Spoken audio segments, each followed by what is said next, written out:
नमस्कार दोस्तों, स्टोरी वाला के नए एपिसोड में आपका स्वागत है। आप सुन रहे हैं 23 साल की छोटी उम्र में मुल्क की आज़ादी की खातिर हंसते हंसते फांसी के फंदे पर झूल जाने वाले शहीद आज़म सरदार भगत सिंह की कहानी का 12वां एपिसोड। कानपुर के फिल्म थिएटर के सामने बम धमाका करने के झूठे आरोप में फिरंगियों ने भगत सिंह को गिरफ्तार कर लिया था। जेल में भगत सिंह को तरह तरह की यातनाएं दी जा रही थी, लेकिन भगत सिंह झूठे आरोप को स्वीकार करने के लिए राजी नहीं थे।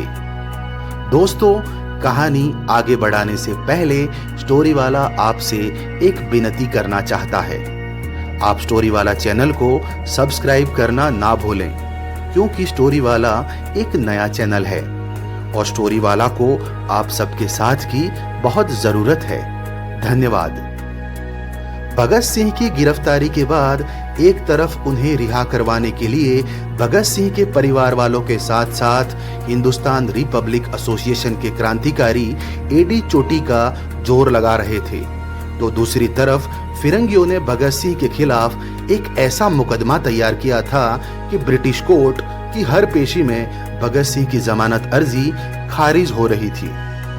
प्रताप अखबार के दफ्तर में हिंदुस्तान रिपब्लिक एसोसिएशन के क्रांतिकारी इकट्ठा होकर ये चर्चा कर रहे थे कि किस तरह भगत सिंह को जेल से बाहर लाया जाए। इसी चर्चा को आगे बढ़ाते हुए चंद्रशेखर आजाद ने अपने क्रांतिकारी साथियों से कहा, दोस्तों, भगत को फिरंगियों का इस तरह कैद में रखना इस बात को साबित करता है कि भगत सिंह के लिखे हुए पर्चे अब हिंदुस्तान के बच्चे बच्चे को गुलामी की बेड़ियों को तोड़ने के लिए एकजुट कर रहे हैं। ऐसे में हम किसी भी तरह भगत को जेल से बाहर लाने की कोई तरकीब सोचनी होगी।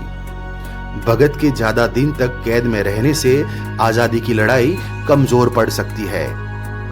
चंद्रशेखर आजाद का इतना कहना था कि सुखदेव हमेशा की तरह उतावले होकर बोल पड़े, पंडित जी, मैं तो कहता हूं आज ही रात कानपुर जेल पर धावा बोल देते हैं और फिरंगियों को मार मार कर भगत सिंह को जेल से छुड़ाकर ले आते हैं। सुखदेव की बात पर चंद्रशेखर आजाद ने अपना सर पीटते हुए कहा, अरे कोई इस पगले को समझाओ, जब भी देखो मरने और मारने पर उतावला हो जाता है। भगत को जेल से रिहा कराने के लिए हमें कोई ऐसा कदम नहीं उठा सकते जिससे भगत की रिहाई और भी कठिन हो जाए।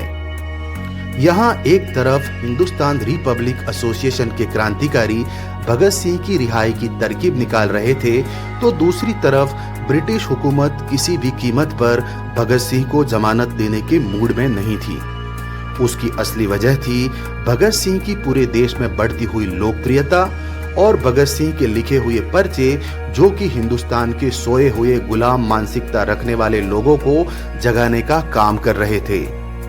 भगत सिंह को जेल में यातनाएं सहते हुए 1 महीने से भी ज्यादा का समय बीत चुका था, लेकिन ना तो फिरंगी अफसर भगत सिंह के खिलाफ बम धमाके के आरोप सिद्ध कर पाए थे और ना ही भगत सिंह से आरोप स्वीकार करवाने में सफल हो पाए थे। ऐसे में फिरंगी अफसरों के पास भगत सिंह को ज्यादा दिन तक जेल में रखने का एकमात्र उपाय था, और वो था भगत सिंह की रिहाई के बदले एक मोटी रकम की जमानत, जो कि भगत सिंह को रिहाई दिलवा सकती थी। और कोर्ट के फैसले में ब्रिटिश हुकूमत और फिरंगी अफसरों की मिलीभगत के कारण भगत सिंह की जमानत की रकम तय की गई थी, वो थी 60,000 रुपए। गोरे अफसरों को ये लग रहा था कि 60,000 जितनी बड़ी रकम ना भगत सिंह की तरफ से कोई अदा कर पाएगा और ना ही भगत सिंह जेल की सलाखों से कभी बाहर निकल पाएंगे। लेकिन ये उनकी गलतफहमी थी। जब भगत सिंह के पिता सरदार किशन सिंह को ये पता चला कि फिरंगी कोर्ट ने भगत सिंह की जमानत की रकम 60,000 रुपए तय की है, तो भगत का परिवार असमंजस में था कि किस तरह भगत सिंह को जेल से रिहा करवाया जाए।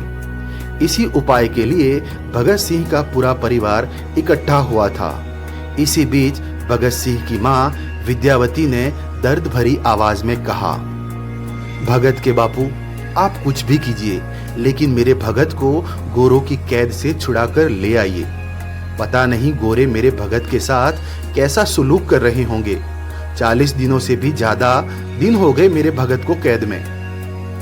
मां विद्यावती के दर्द को सरदार किशन सिंह अच्छे से समझ सकते थे। एक मां होने के नाते मां विद्यावती का भगत सिंह के लिए इस तरह चिंतित होना स्वाभाविक था। इसीलिए मां विद्यावती को शांत करते हुए सरदार किशन सिंह ने कहा, भगत की मां, तुम बिल्कुल चिंता ना करो, हमारा भगत कुछ ही दिनों में हमारे साथ होगा। सरदार किशन सिंह की बात सुनकर भगत सिंह के चाचा जी सरदार अजीत सिंह ने कहा, कुछ ही दिनों में नहीं भाई साहब, कल शाम का खाना हमारा भगत हमारे साथ ही खाएगा। मैं हमारे भगत को गोरों की कैद से छुड़वाकर ले आऊंगा। भाई अजीत सिंह की बात सुनकर सरदार किशन सिंह ने अफसोस जताते हुए कहा, बात तो तेरी ठीक है अजीत, लेकिन भगत की जमानत के लिए 60,000 रुपयों की कीमत अदा करनी होगी, तब जाकर वो लोग भगत को रिहा करेंगे। और इतनी जल्दी 60,000 रुपयों का इंतजाम कैसे होगा भाई? सरदार किशन सिंह को मायूस देखकर छोटे भाई अजीत सिंह ने उन्हें सांत्वना देते हुए कहा, आप बिल्कुल भी चिंता न करें भाई साहब, भगत सिंह का चाचा अभी जिंदा है। 60,000 क्या, अगर गोरे 60 लाख रुपए मांगते तब भी मैं उन्हें भगत के लिए भीख में दे देता। आज ही 60,000 का इंतजाम होगा और आज ही हमारा भगत घर भी आएगा। ऐसा नहीं था कि सरदार किशन सिंह का परिवार गरीब था। भगत सिंह के परिवार की गिनती उन दिनों लाहौर के बड़े जमींदारों में होती थी, लेकिन एक सच्चाई ये भी थी कि उस दौर में 60,000 रुपयों की तुलना अगर आज के दौर से की जाए तो वो लाखों में थी। लाहौर में भगत सिंह के पिता सरदार किशन सिंह और चाचा अजीत सिंह की बहुत इज्जत थी। कुछ ही घंटों में पूरे 60,000 रुपयों का इंतजाम करने के बाद भगत सिंह के पिता और चाचा जी ने फिरंगियों की कोर्ट में 60,000 रुपए चुका दिए और भगत सिंह की जमानत के कागज लेकर कानपुर सेंट्रल जेल पहुंचे और जेलर के हाथ में थमा दिए। भगत सिंह को जमानत मिल चुकी थी और अब फिरंगी अफसर भगत सिंह को ज्यादा देर तक कैद में नहीं रख सकते थे। कुछ ही घंटों की कागजी कार्रवाई के बाद भगत सिंह की रिहाई हो चुकी थी। जेल से बाहर आते ही भगत सिंह ने अपने क्रांतिकारी साथियों से मिलने का मन बनाया और अपने पिता और चाचा जी के पैर छूने के बाद भगत वहां से जाने लगे तो चाचा अजीत सिंह ने भगत सिंह को रोकते हुए कहा, कहां जा रहे हो भगत? चाचा अजीत सिंह के सवाल पर भगत सिंह बोले, 40 दिनों से मैं यहाँ कैद में था चाचा जी, पता नहीं पार्टी में क्या चल रहा होगा। हिंदुस्तान रिपब्लिक एसोसिएशन को अभी मेरी जरूरत है। भगत सिंह की बात पर चाचा अजीत सिंह ने अपना लहजा सख्त करते हुए कहा, देखो भगत, आज तक तुम वही करते आए हो जो तुमने करना चाहा, लेकिन अब बस तुम कहीं नहीं जाओगे, चुपचाप हमारे साथ घर चलोगे और इस बात पर कोई बहस नहीं होगी। चाचा अजीत सिंह के स्वभाव को भगत सिंह बखूबी जानते थे।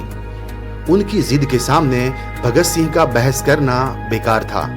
इसीलिए बिना किसी सवाल जवाब के भगत सिंह अपने पिता और चाचा जी के साथ अपने गांव जाने के लिए तैयार थे। दोस्तों, कहानी में अब आगे क्या होगा? क्या जेल से रिहाई के बाद भगत सिंह ब्रिटिश हुकूमत के खिलाफ बगावत छोड़ देंगे? क्या भगत सिंह के जाने से हिंदुस्तान रिपब्लिक एसोसिएशन कमजोर पड़ जाएगा? क्या भगत सिंह अपने परिवार वालों की बात मानकर आजादी की लड़ाई छोड़ देंगे या घर से भागने को फिर से कोशिश करेंगे? भगत सिंह की कहानी में आगे क्या होता है, ये जानने के लिए आप बने रहें मेरे यानी स्टोरी वाला के साथ और इंतजार करें वतन की आज़ादी की खातिर हंसते हंसते फांसी के फंदे पर झूल जाने वाले हम सबके लाडले शहीद आजम सरदार भगत सिंह की कहानी का अगला एपिसोड सिर्फ स्टोरी वाला चैनल पर। जय हिंद।